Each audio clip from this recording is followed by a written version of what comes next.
Join Toastmasters in order to continue her professional development. Today, Sarah will be giving her 8th speech, Getting Comfortable with Visual Aids, from the Competent Communicator Manual. The objective of this speech is to select visual aids that are appropriate for your audience and to use those aids correctly with ease and confidence. The title of her 5 to 7 minute speech is Yosemite, Vernal Falls. Please join me in welcoming up Sarah.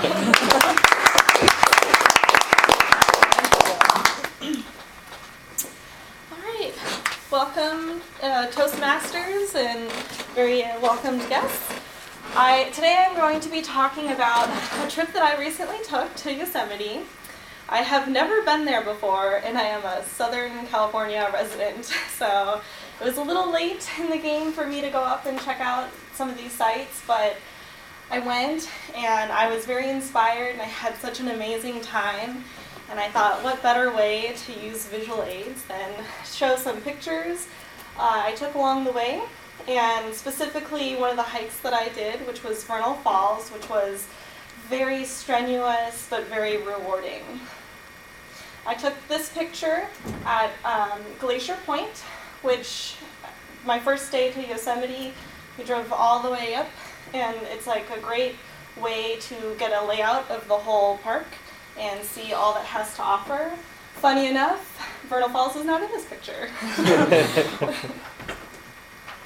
So if you're going to go to Vernal Falls, you go to the valley. You're driving down and down and down, and you'll get there, and there's all these shuttles, and it's one of the, it's the stop 16, and you'll go to Mist Trail. Now, I did not take this picture because I did not think to take, I didn't stop and take a picture of the trail along this way, but I got this online, and this is where you kind of start off on the trail. The first stop is there's about 3 stages to this hike, and the first one's about 0.9 miles, and I would say you don't need any handicap to make your way up this. I saw people pushing strollers all the way up, and it is a very steep incline, but it is mainly paved and very crowded. One of the tips that I received on my trip was get there early, which I did not, and I saw why, because there's just masses of people coming to Mist Trail to see Vernal Falls.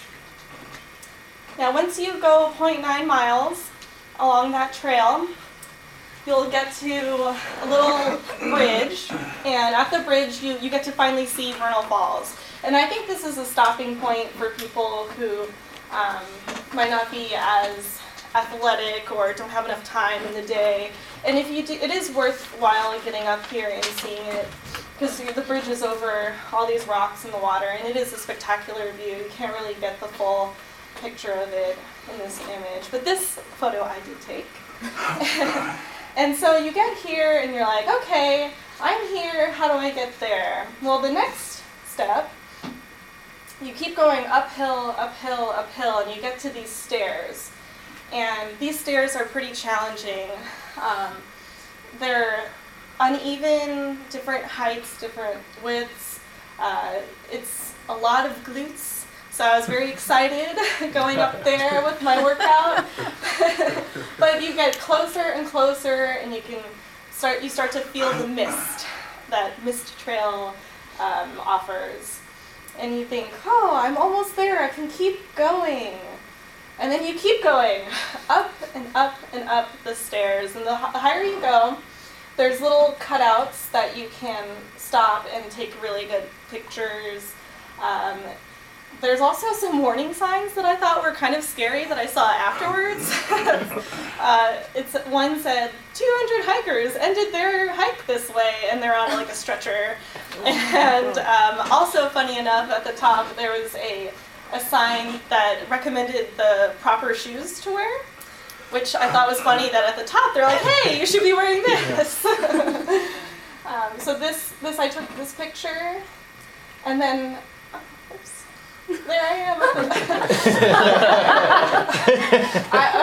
I'm missing a picture, but once you get to about here, there's a railing, and you're in between the railing and the side of the cliff here, and there's more stairs, but it's pretty exciting. I felt like I was in Indiana Jones doing this hike, and but it was pretty narrow, so you kind of have to let people pass you and keep going. And the whole time I kept thinking like, oh, I really don't want to go back down these stairs because there isn't railings all the time, and it is awkward depths, and some people get vertigo or you kind of lose where you're going.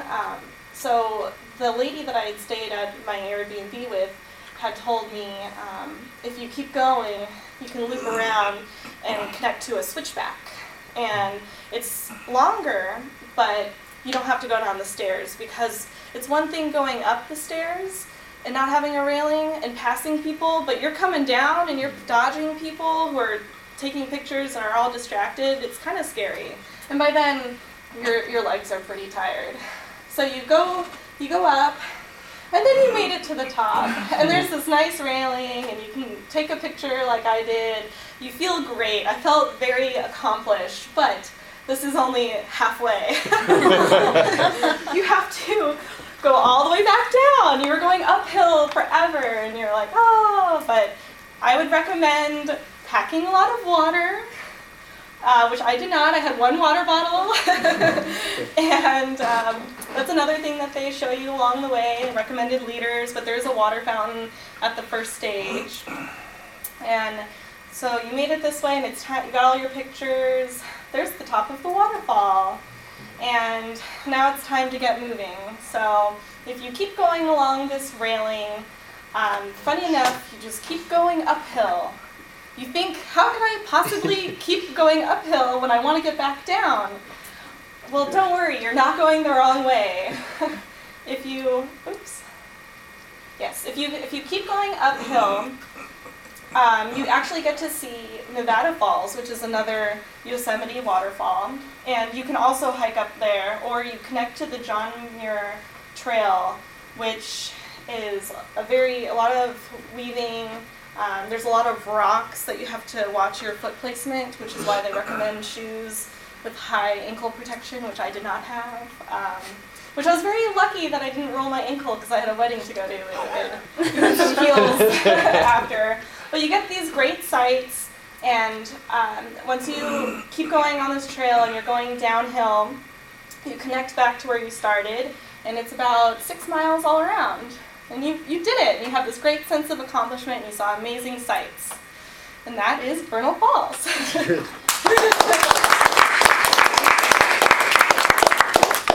Thanks, Sarah. Yosemite is a pretty cool place. I've been there a couple times. And yeah, some of the different waterfalls there. The one thing I've never done there is Half Dome. That's supposed to be pretty cool, but it's also pretty intense because I think you're like climbing up at some points, practically vertical. But, so what I got from that speech was Yosemite, pretty neat place. Vernal Falls, they're very doable. You, not the most prepared hiker perhaps. There was a lot of, they say bring this. I didn't do that. So I survived. yeah, I mean you're back, so I guess apparently it wasn't that bad. Has anyone else ever been to Yosemite before? Yeah? It's pretty neat. Has anyone ever done Half Dome before? No? That's next year. Yeah, I was going to say, because that's supposed to be pretty intense, like I said. Because I know there's one point where they have fixed lines, but you literally are like pulling yourself up them. And people have died because, it's a pretty sharp just drop off. And I don't know,